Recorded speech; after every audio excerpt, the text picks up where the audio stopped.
อันนี้จะเป็นอันวิธีประกอบขาจากหนิบเนาะขาโต๊ะอุปกรณ์ก็สิมีกระแจเบอร์12อันไว้จับน็อต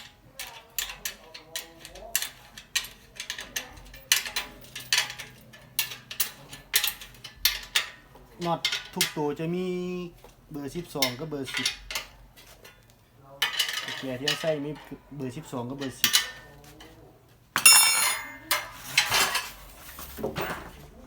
หลังจากเขาหั่นจับมีเข้ากัน4ข้างแล้วเขาก็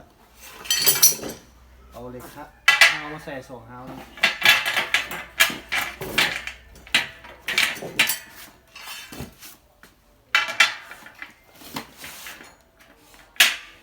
จากนั้นก็น็อตจับใส่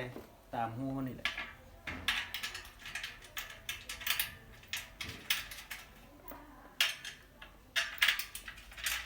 มันจะมีหูปีเกียวให้เขาจับน็อตใส่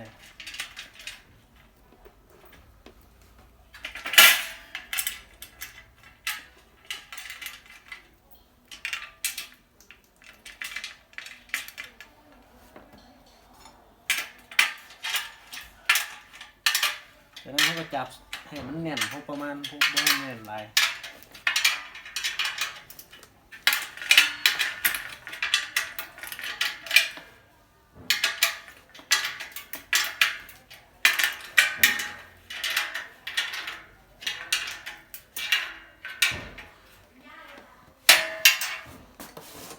จับเอาแล้วเขาก็เอามาจับน็อตบอลเป็น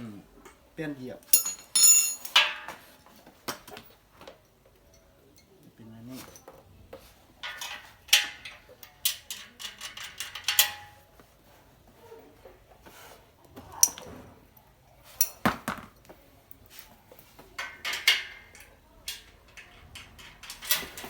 ได้เลย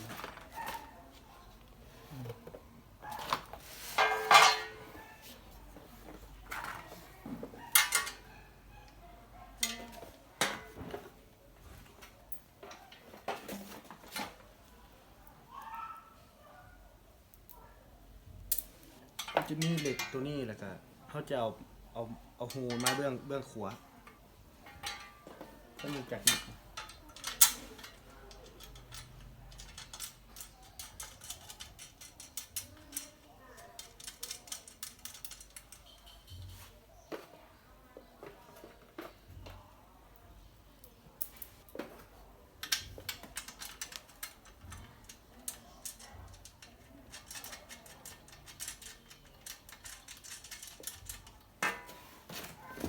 ตัวนี้จะเป็นไส้กับเจียเบอร์10เนาะหั่น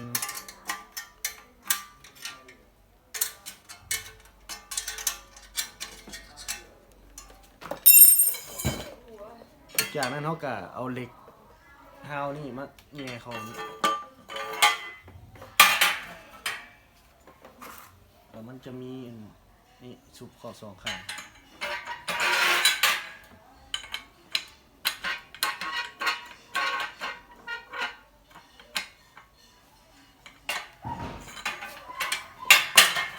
แล้วขอบกองตัวหู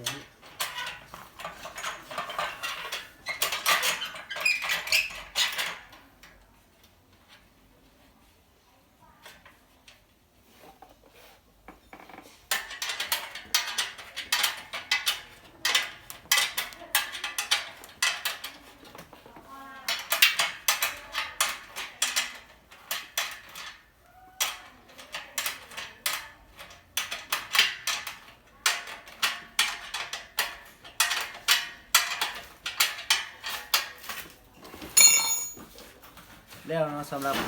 ขาจากนิบขาโต๊ะจากนิบ